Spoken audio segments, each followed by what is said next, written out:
Welcome to Out of Home Insider, the first podcast for media and marketing executives that connects how offline attention drives conversion. My name is Tim Rowe, and for the past 4 years, I've been interviewing guests about their unique insights in bridging this misunderstood and undervalued opportunity for brands to create alchemy in the real world. Today's guest is Ray Guimond.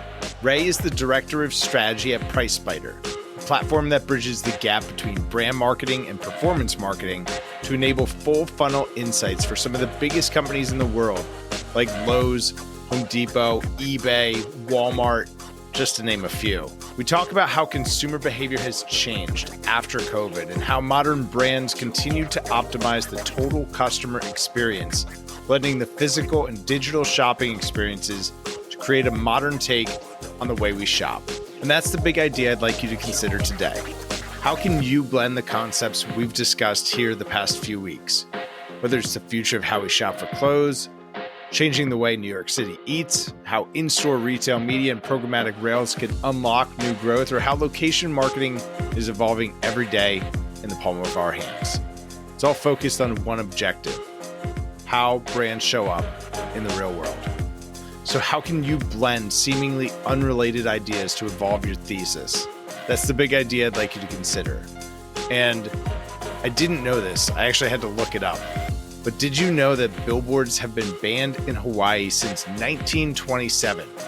I actually thought it was more recent than that, but the reason I mention it is because my good friend, Jean-Paul Guimond, who raps the intro to the podcast and has graciously lent some of his other music to me for the outro, also happens to be the foremost out-of-home media company in Hawaii, which I realize seems like a conflict to what I just said about billboards being banned.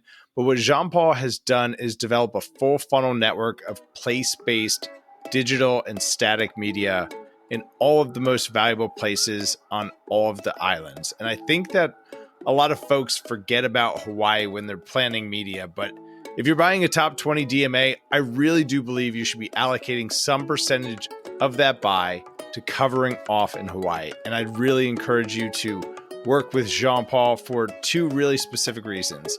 The first is that Jean-Paul's company is a local family-owned business. So you're getting white glove service and on-the-ground intel. And two, I think this is really an interesting reason from a business standpoint, is that out-of-home is not their primary business. They're actually a service company first, a printing company second, and an out-of-home media company third. So you've got the full value chain, speed to market, and it means that they don't need to make all of their money on media, which means you end up getting crazy value. So Jean-Paul is a friend and a friend of the show and continues to support this cause a ton. Jean-Paul, thank you. I couldn't think of a better way to say thank you than to make sure that you know about his company. So check out jpghawaii.com. And without further ado, let's go.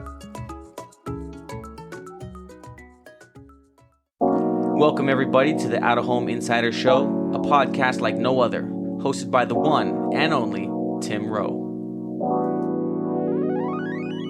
Get ready to have some knowledge dropped on you and to be entertained, because nothing's more valuable than food for your brain. So sit back, relax, we're about to dive in as the best industry podcast is about to begin.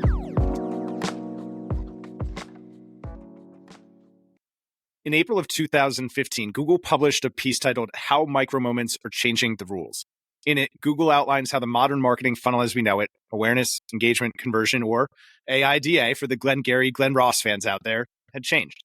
That the evidence for winning hearts and minds on the path to purchase and ultimately to dollar signs came down to 4 major touch points, or moments that matter most when someone wants to know something, go somewhere, do something, or buy something. Pretty simple.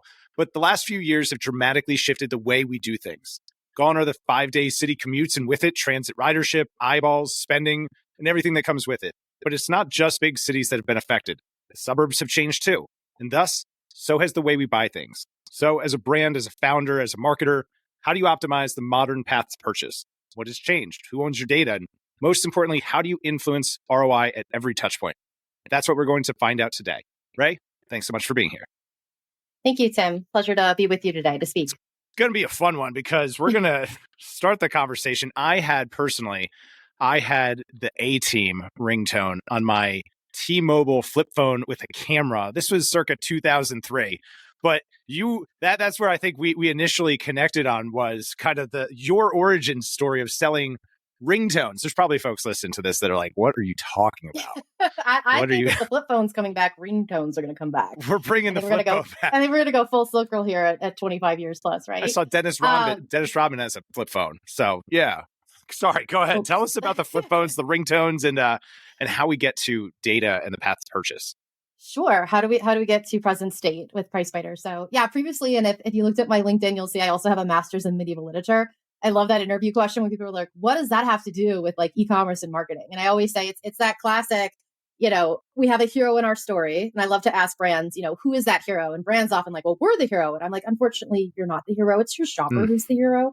You're like the old lady in the woods with the apple, or the magical genie, lantern that is going to give that to your consumer to make them the hero of their story. And how does that connect to ringtones? I got started actually in academic publishing. And so working on WebCT, Blackboard, and like really going back to like, how do you take that CD of content for college courses and make it into online, make it into SaaS-based platforms? That quickly morphed into working for Warner Music, New York, early 2000s, not a ton of money when you're talking about, publishing, and started to work on how to monetize different pieces of, obviously artist work. And so that was where backgrounds were really cool. If you could get the album background as like your MySpace profile background, download a little clip it, pay for it for ringtones of like the latest release. And that I joined that kind of in the early 2000s, just after digital music had outsold the physical CD. And everybody kind of freaked out. It was like, what's happening? Is the death of the store coming? And I think we've still been in a lot of that conversation as we've seen more retailers and more brands spin up e-commerce. Obviously, throughout the pandemic, we had a lot of movement there too, with shoppers wanting to purchase things online and have that engagement versus going in store. So yeah, from ringtones to now working in digital shelf and in support of like the brand and the shopper. So we have better experiences online, but also we can get brands, data to help them optimize that experience. It's kind of where it all comes full circle. We hear a lot about omni-channel and kind of the marketing side of this, but the idea of the digital shelf and the omni shelf, and that's what we're going to talk about here. But it really comes down to, where am I connecting with the people who buy my product? Where are they? Maybe for folks that are listening to this that aren't in that day to day, what does it all mean? What does that mean, omni shelf? Yeah. So there I like to put ourselves, like, we're all shoppers, right? Hopefully, people are listening to a podcast, right? They probably purchased something online through e-commerce, hopefully. Where did you go to that? Were you at a retailer page? Did you start with search? Maybe you were shopping. You didn't even know you were shopping. Maybe you were browsing on Instagram. And now we've seen those shop now buttons pop up in Instagram, gives me a link to a product page. Oh, look, I can check out and get to the cart. So I like to think of a digital shelf as anywhere you have products in which a customer or potential customer can follow that journey to check out to a cart, get it delivered to their home. So it's not just that product detail page that we think about on our Amazons or on our Targets, Walmarts. It's also curated pages like bestsellers, hot items. You've seen Amazon do a lot of playing around with those subcategories of assortments online, as well as, the Target app, mobile shopping, having, emails come in and they're sort of giving you that shop now. And then you get linked either to the retailer page directly, or you're on a landing page that gives you maybe 3 different options for that product that you click through. All of those are digital shelves because it's the opportunity for someone to complete that conversion path and obviously have that product be sold by the brand. How important is it then, with so many places, as a modern business that sells a tangible product, obviously being in as many stores as possible, whether they're digital or physical, getting as much distribution as possible is really, really important. But at the same time, then managing kind of the accountability piece. How do you make sure that the customer is paying the same price in every market from every retailer? It seems like accountability becomes a challenge with scale from a distribution standpoint. How important is that? That is the key. It really is. And also, how can you help that online experience perhaps drive click and collect? So maybe I purchase everything online, but I want to go do my Target pickup, right? We're now starting to see retail stores like, who doesn't want a Target pickup? Then you add more things, or you go in store and buy more things. I get the Starbucks it's waiting for me. Which is what, well, actually, if you're shopping via the Target app now, you can actually add a Starbucks to your mobile app order in some locations for click and collect. So they know their consumer. Kind of wants those experiences, or they're going to be delighted by being able to have that option. But it's really about how can you drive brick and mortar and online together and be in front of, be discoverable, searchable, where you have the potential not only for your loyal customers, people who know to go to your brand.com or have their preferred retailer to shop, but also those who might be browsing or researching. So we definitely have generational change happening with shoppers, and particularly speaking US as well as global.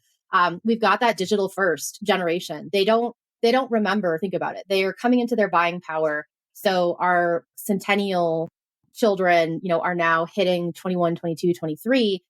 They don't really probably remember life before an iPhone. The first smartphone came out in 2007. And that's where I always did not get my A-team flip phone reference at They all. did not. I mean, I had one of those like Nokia super heavy phones. And then, when the Razr came out, still a flip phone, right? But that's probably where I purchased my first ringtone on that phone. But that's where it really becomes about, planning for the now, but planning for the future and the innovation. And we've seen a lot of innovation happen with how shoppers want to shop, how consumers want to research products, buy products, engage with that brand. And it really becomes, how do you know which of those channels and which of those marketing opportunities are going to give you the most bang for your buck? And that might just be straight up ROI and conversion dollars, but awareness is a big one. The pandemic really step changed a lot of other categories outside of consumer packaged goods or households, where you're okay buying things like consumer electronics, TVs, smartphones, computers, laptops, but hardware as well, completely online. Like you're more comfortable with those experiences. And so with that comes, how do you protect against cart abandonment? E-commerce cart abandonment rates are super high. How do you protect against returns and the cost of returns? And how do you ensure, that to your point, you have your products available, your assortment connected to where you're going to find your shoppers? Like not all retailers are the same depending on who your core consumer is. Where are you going to find them? And where do you think they're going to be most loyal?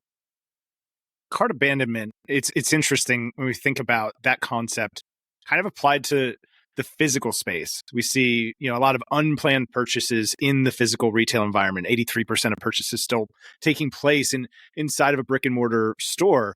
How do brands start to apply some of the insights that we've developed from D2C, from these online digital feedback loops? How do you start to apply some of those methodologies and thinking to the physical space?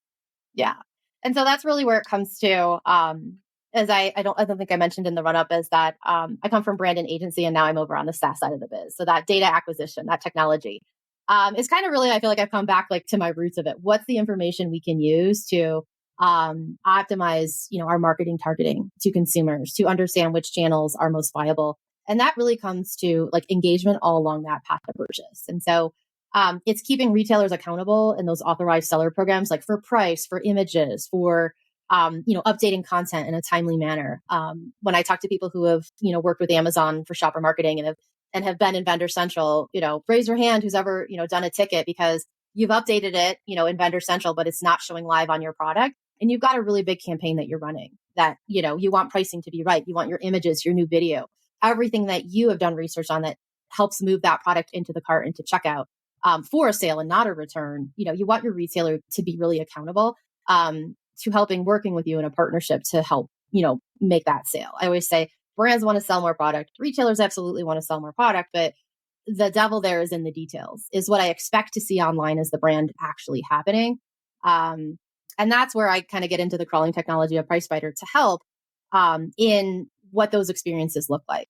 So from top of funnel, how can I connect my shoppers to those PDPs? We have a where to buy shoppable solution, down through how do I enforce price? How do I make sure I can send cease desist letters to sellers on eBay, or those third party people who are selling, my products at a lower price? And then, what that shopper experience is. So I spend a lot of my time on Brand Monitor. Sorry to interrupt there, but just Yeah. You made me think just instantly of a friend of mine, Chris Mead, an early guest of the podcast, and an early advertiser for in my time here in the space and working with that brand. But thinking about that, the third party sellers, how much of a problem is that? Like, what is the financial impact of third party?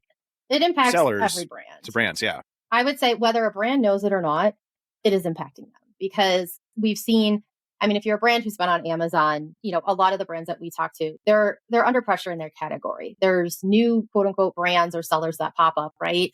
They're losing the buy box, maybe based on availability or price, depending upon how that goes. That's a loss of dollars, especially if you have advertising and all of a sudden a third party takes over the buy box, right?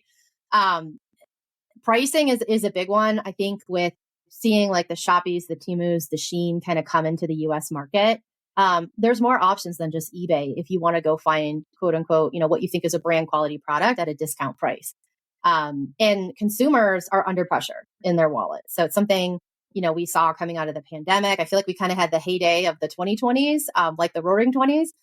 But I was just looking at CPI, seasonally adjusted, and for the 12 months, it's still at a 3.7%, which means, prices haven't, come down beyond like what the inflation that we've seen, particularly in the US over the past 12 months. And things are still costing more: food, shelter, apparel, medical, transportation. And what does that mean? They have less dollars to play with when you think of discretionary spending. So they're going to look for quality, but they're going to look for value. And they're probably going to be more motivated to purchase if they have perception of value and sort of price and promotion. And so I think it's a big one. A lot of retailers have seen that sort of tentative consumer over the last couple of quarters. Like right now is kind of a big Q2, earnings are starting to come out. And so it's looking at Home Depot, looking at brands as well as the retailers to try to understand, how is the holiday season in the US going to shape up? I think you're still going to see a tentative shopper. They might spend money on fun and functional things, but you really have to do more and catch them, out of the house to really incentivize like that purchase or to be top of mind. I know we were talking about QR codes and last mile delivery. What are some other areas in which you can kind of help spur that moment to purchase versus just browse and delay? Touching on that kind of cost conscious consumer, and you said Home Depot, and this. Sorry, Home Depot, this is not a jab at you. I love you dearly. But I got the email the other day. The APR on your Home Depot card has gone up. And you're seeing it in the news headlines, APR is up 30%. Not your rate is 30%. Rates went up 30%. So if you were paying $3, now you're paying $4 because it went up another dollar. So that kind of put me back and said, wow, okay, like this is definitely a dynamic now. So the cost of variable debt, even if I am as a consumer going to go buy a new stove and think about putting on that credit card, that might enable me now to cook a better omelet, but I'm going to be paying more for that stove over the next few months of paying it off. I mean, who doesn't want to pay interest on inflation? Really? Like, I mean, that's kind of how I think about it. And I was like, did you read my notes? Because I just looked at Forbes had sort of like the average credit card debt, 2020 to 2022 to 2023. And the average is around 5,700. Okay. And that's up around 700 from 2022. And you have to also remember student loan interest has started to accrue again in the US as of September 1st. And payments are starting to be due October 1st. So you kind of add all those things up. As a brand, as a retailer, how are you going to incentivize shoppers to not delay purchase and to keep their basket sizes, right? The total dollars in the basket, same. I think if you're keeping same as a brand, you're winning, right? Because a lot of brands have seen pressure from trade down, store owned. Walmart in their Q1 earnings report was so very different than Target because they noted that more shoppers, making over $100K a year in a salary were coming on to like their Walmart club subscription. They also noted that, their best value line has been doing really great. Well, we've been starting to see consumers all across the social economic stratus, make those decisions, shop more at discount, shop more at club. And I can't help but think for Home Depot, did you notice like they changed over to Halloween in July? I know. I went back. Actually, I was thinking about getting myself new cushions for my patio furniture, taking advantage of the end of season discount, which I would imagine should be happening the end of August, the end of September. Oh yeah, but no, you're already into Halloween, and I think Christmas is probably going to start showing up in October, right? Maybe end of September. I don't know. Just continuing to pull buying cycles forward and hoping that there's relief kind of on the back end of that. I think from the marketing standpoint, I'd love your insight, from the dynamic experience that you have, the risk of brand erosion as we start to make cost-cutting decisions, as we start to take advantage of last mile delivery services because of maybe attrition in the workforce and there's not as many truck drivers and these other factors at play, the risk of brand equity just evaporating and these third-party kind of companies stepping in. What do you think about it? Am I crazy? Am I sounding like a Looney Tune? Like, is there a risk? There's definitely a risk. I mean, it's not all gloom and doom, to continue with the Halloween theme, but I think that some consumers will trade down because they have no choice, because the cost, I mean, energy has gone down. We'll see if energy goes up, right, as we kick toward like the cooler months in the US, something to keep in mind. But some consumers will have no choice. So if your targeted consumer has the demographic of spending more on food, more on shelter, more on transportation and medical care, you're going to have to look at your assortment of products and say, okay, where's your value play? What can you do with bulk? What can you do with packaging, bundling? Because promotions that are dollars, there's only so much price erosion you can give yourself as a brand, let alone anyone else out there who is not abiding by your minimum advertised price or an authorized seller agreement, right? How do you stop Tommy out of Salt Lake City, Utah, discounting a bunch of your product because he got it available via wholesale somehow, right? It's a big problem for some brands, even some well-known sporting good brands, all the way to hardware and everything I feel like in between. You're going to have to take a hard look at your assortment that you have available in store, as well as what are you pushing online. Online, we often say and see with brands that it's 20% of that assortment that really drives 80% of the sales. So do you even need to offer those smaller ones that someone's not going to pay for shipping? That's right. Not going to, be incentivized because it's a pack count or a bulk count, to make that purchase online. So it's really about understanding the assortment and your consumer, which if you're a brand who has a pretty good sustainability program and your consumer cares about that, what is the practice of the brand? How do they care about the environment, people, those connections? There are shoppers who will continue to pay for quality products from brands that support their values. And so you have to consider where that consumer puts their values, not only on their dollars, but also in what is being a part of this brand say. And I will say for younger generations, particularly in the US, that is a very important piece of where they choose to spend their money. Let's play a hypothetical game here. If you were a brand, how would you? So one of the exciting kind of ad platforms for us in out-of-home advertising, there's a lot of folks listening that are involved with this space, is using specifically some of these last mile delivery platforms as ad platforms. Yeah. Whether that's delivery trucks or ride share vehicles that are wrapped in branded advertising. How would you, if you were making decisions for a brand right now, how would you look at last mile delivery as an ad channel, as a way to connect with consumers who maybe aren't taking transit into the office as much anymore? Who, like myself, I sit here and I've probably told this story before, but I look out this window. My desk is at a window here and kind of looks out onto the street, and I see box trucks go by all day. Yeah. But Raymore Flanagan has a frequency of like 1 million with me because I see their truck at least once a day. At least once a day. My neighbors are all getting new furniture, apparently more often than I am. Or we've got new folks moving in, but I see that truck. And I'm not in the market, but Raymore Flanagan is getting free attention from me. So I'm curious, if you were making those decisions, what would you be doing, or how would you consider working with last mile delivery from an ad standpoint? I think I would want to test and learn by some of my distribution locations where I know I have, I'll use the Home Depot example. This is becoming like a Home Depot cast. Home Depot, you can come back and you can reduce my rate so I can get that stove and we'll just call it even. So I'll use my own experience, right? I'm a shopper, but I'm in this all day. So it's really hard for me not to like find someone at corporate and send an email and be like, please, please, please tell me the rationale here. So ordered a bunch of product from Home Depot, doing a little renovation in the side yard, nothing exciting, rocks, tiles, that kind of stuff. And I was like, oh, wow, I can get it delivered. Now, there is a Home Depot less than a mile from my house. Okay. But I wanted heavy items, and they were different things that you would use for landscaping. You know what? Convenience for me. Why go look at the store, figure it out, put it all in the cart, ship it all myself? If I could pay someone to pick it up, ship it to me. I actually thought Home Depot was shipping it out in a Home Depot truck. No, not the case. So, Tim, I had 3 or 4 different. The last one came via FedEx. What? But the first 2 were just random cars that showed up at my front door, because obviously they're using sort of like a last mile, shopper delivery service. But the cars were general cars. It's not like pizza delivery, right? Where you had like the Domino's or the pizza, sure. Hut, the shark at least fin on the top. car. So you knew there was an identity, but also great out of the home marketing, right? So I think it'd be really interesting to consider QR codes. We know coming out of the pandemic, more households everyone has a smartphone in their hand most of the time. Scanning it at concerts, scanning it on maybe you're doing some truck wraps, some fun car wraps. What if you partnered, with someone like an Instacart or a DoorDash in which, you were also then advertising, on that vehicle. Co-op. It also gets to, hopefully there's also skin in the game for delivery drivers who are doing this as well.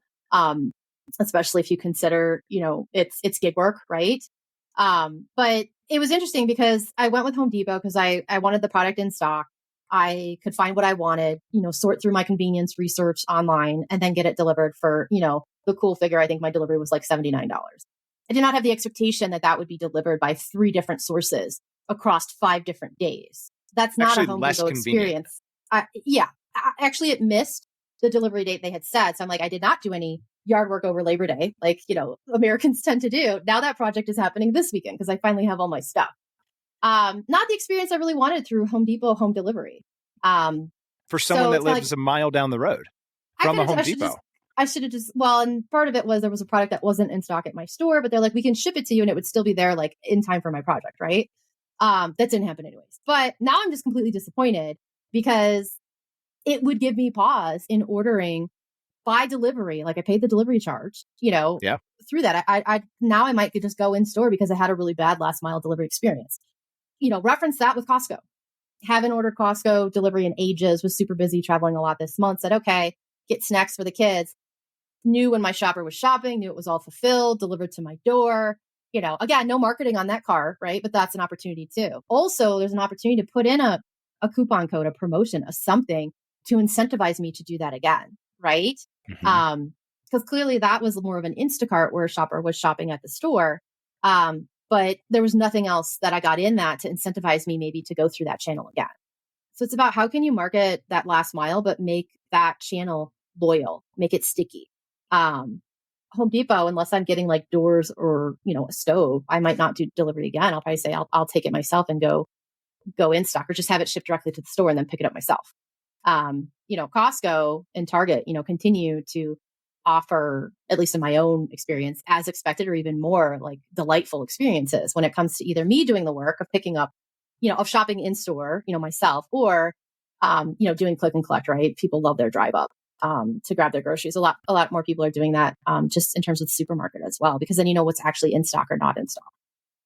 There's a lot in the data kind of soup that all of these things that we've talked about today, it all comes together to tell a story. I think there's an important piece that doesn't get talked about often enough in that story, which is who owns the data. With all of these new channels, how should brands be thinking about the ownership of that data? I think for brands, so with personal identification information, so PII, and then in Europe, you have the GDPR. So you have to really understand as a brand what engagements provide that first party consent. So where if you're on a brand.com website, we all get the cookie notification now.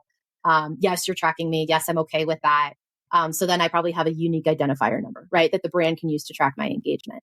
When it comes to things like advertising, marketing, even through, as I mentioned, like our where to buy products. Let's say I'm on a shoppable powered by Pricefighter. I get served a social media ad and I'm like, oh yeah, I want to go shop that now. Go to a landing page, click out. It really depends on where in that interaction are you getting the consent to be able to then track that information. So Pricefighter, we actually don't collect any PII. We're able, if a brand has Google Analytics or their own, to kind of match that up in the data. But it really is for a brand to understand between the retailer, their technology partners in the space, as well as themselves, where they're getting third-party and first-party data. With the ISO updates for iPhone and a couple others, consumers can now elect not to be tracked. Consumers really do care about who is collecting their data, where it's being shared. And so, a first-party data is becoming more of that priority for brands because relying on third-party data might go down a little bit depending on, where you can get those groups available, right? If we've got less opportunity because of the changes in consumers' demand to take back their privacy and their data, then how can a brand supplement? So that's partly where Pricefighter uses things like data insights through our where to buy, where you can, depending on what the retailer shares with us, see what was in the carts. Did they purchase that product they were marketed to?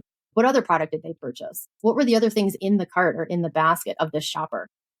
Shopper habits and demographics, what else is in that cart with me is really important for brands to understand because then they can remarket to different audience or segments. So they might not be in market for my product, but maybe they're in the lifestyle for my product.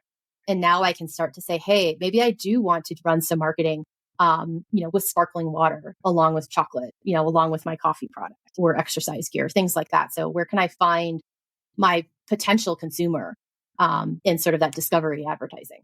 And that's where I think out of the home too is an interesting place, because you can do geolocation, you can look at demographic data and decide where do you maybe want to wrap cars, do some concert QR code things, even just offer, work with a Costco on getting something into that, Instacart delivery. An insert, something. And it's something. Newspaper might be dead, but the insert is very much email alive. marketing is not. I'd say email marketing is not. Email marketing is a channel that is becoming more important, especially given a lot of the data privacy changes.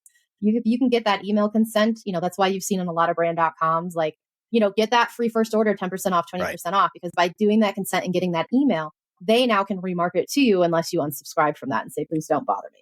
Those owned channels.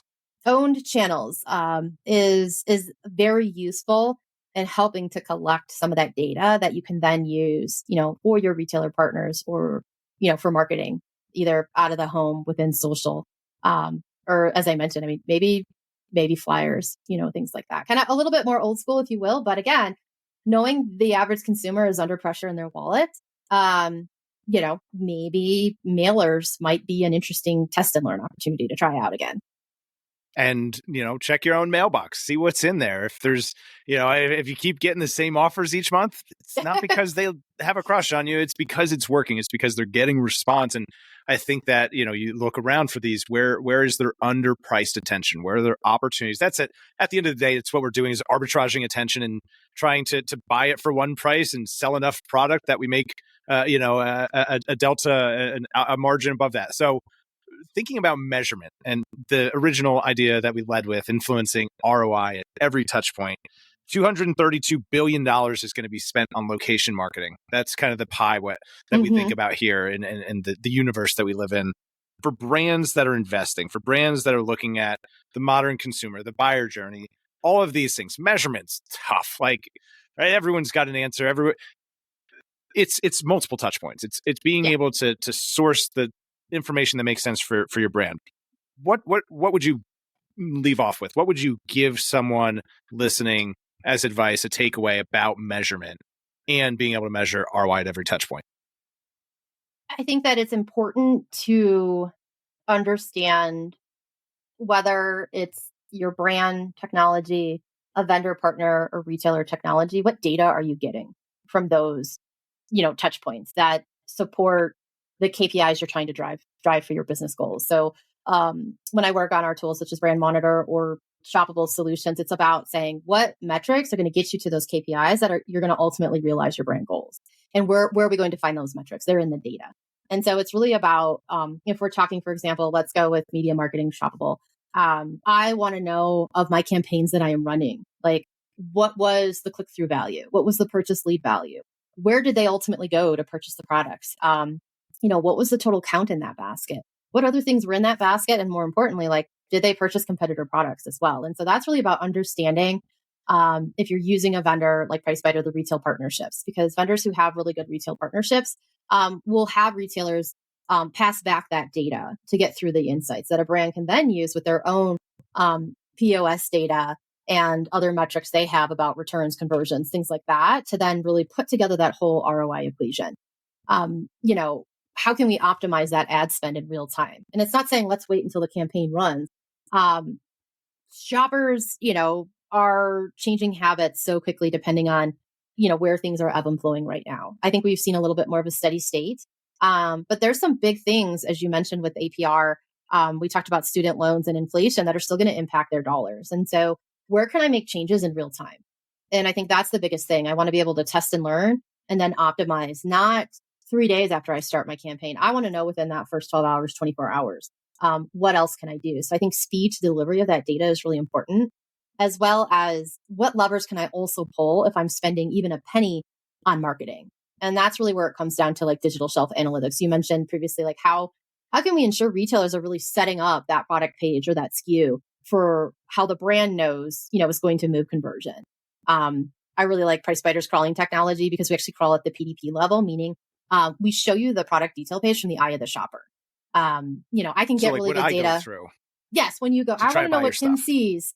Like what's a product you want to share that you've most recently purchased? What's the last product page you're on? Oh my gosh, it's not even that I'm embarrassed. It's that I don't do a lot of online shopping. Let's see. It was probably something for my son.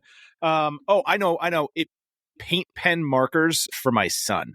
Yes. A very specific kind. It was actually a French brand, I think, that I will not try to pronounce, but it was a specific kind of paint pen markers. Did you find what you needed to know if it was the right one? Were you looking at waterproof, washable, permanent? Like, what were some of the things you were looking at to be sure that like it was the right product for you to buy? And did that product page give you those answers, or did you have to do more investigation?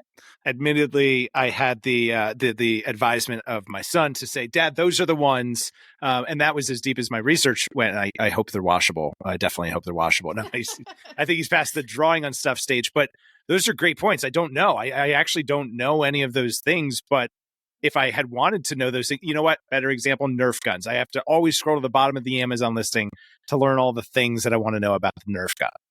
Yeah. And that's about, you want to be confident in your purchase. Like that Nerf gun, those paint pens are the magical item that is going to make your son the hero of his, class project or party or, wherever you guys are hanging out with the Nerf guns. Sniping me from the couch mostly. Exactly, right? Never a dull moment there. And so it's really about being able to understand, I always say from the eye of the shopper, what is that experience like? How can a brand take that? Not only price, obviously in stock, promotion, but all those other pieces on that PDP, ratings and reviews, content, videos.